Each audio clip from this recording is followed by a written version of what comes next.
following the very latest about the gas station employee killed in an early morning shooting here in Kansas City. Sloan Heller's live with the story of 49th and Swope. Sloan.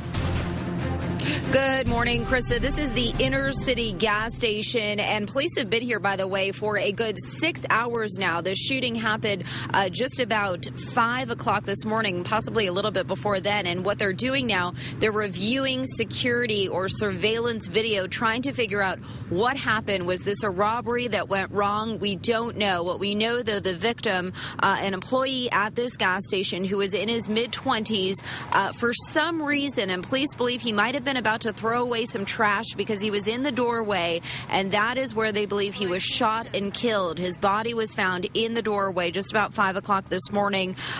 Again, this is a family business, by the way, and this is actually over at 59th and Swope Parkway, by the way, inner city gas station.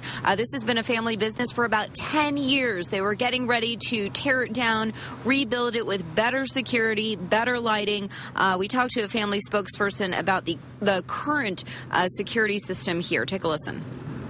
Actually, this location here, you come pay at the window. If you want anything inside the convenience store, we actually give it through the window. So we have nobody is allowed in the store at all at this location.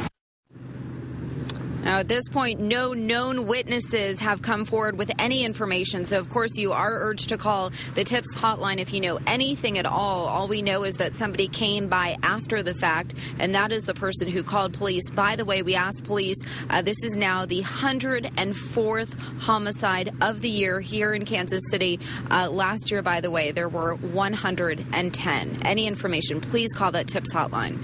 We're live in Kansas City. Sloan Heller, NBC Action News.